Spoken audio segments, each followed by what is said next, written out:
So there's two main things we're going to cover in this video, which is how to do it and where to do it. We'll start off with how.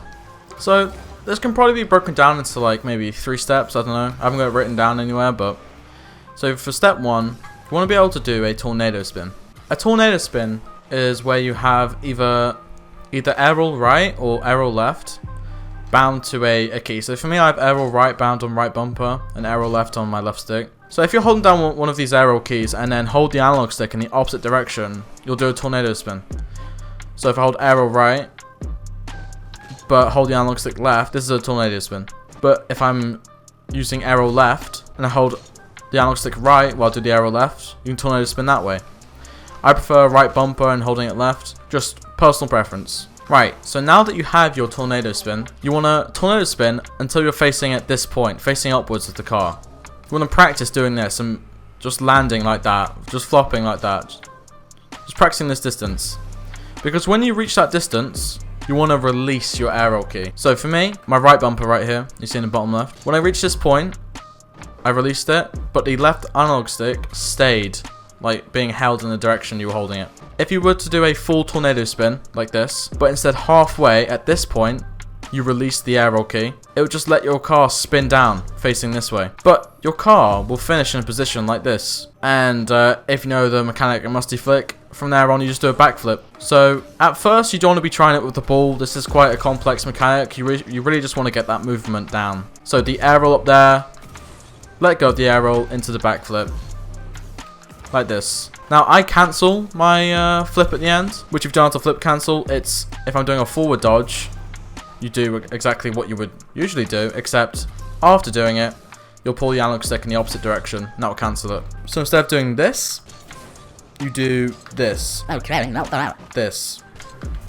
There we go. That's what it should look like without the ball. You should be able to do this. At first you'll do it without cancelling the dodge, that's how I learned it.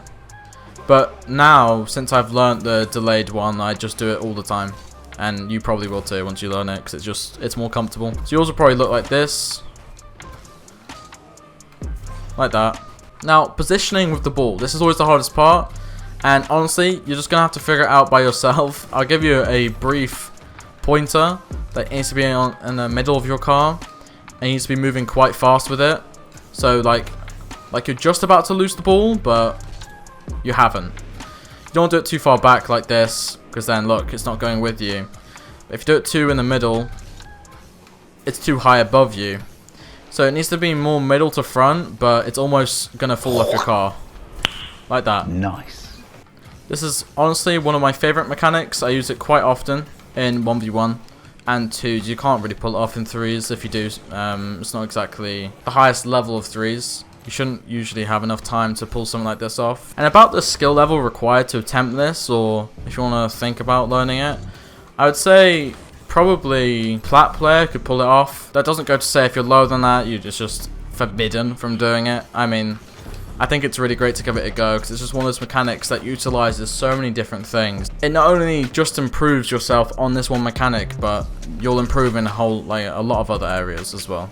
Because the amount of control that's needed to perfectly time your car and spin in the correct way to set it up like this, it's really not easy, and do not expect to get it quickly. So that's like a normal Breezy, like what one would usually look like. Whereas delaying it, like I do, will usually make it go faster, and it allows you to just time it better. Like so. Right, now where to do it. You pretty much want to be doing the Breezy flick at about the halfway line around here, because any closer than that, like start here, I don't know, you're already too close to the net and there's not much room of unpredictability for the defender to be fooled by. And the Breezy flick does generate some really powerful hits, so it's better to do it from further away, especially because if you do it closer, it'll probably just go too high and then you'll miss it. But you don't need to start aiming at the goal when you're learning it. Now to finish off the video, I'll show you some examples from my in-game uses of the mechanic to just give you an even better idea of what it should look like and whereabouts I'm using it.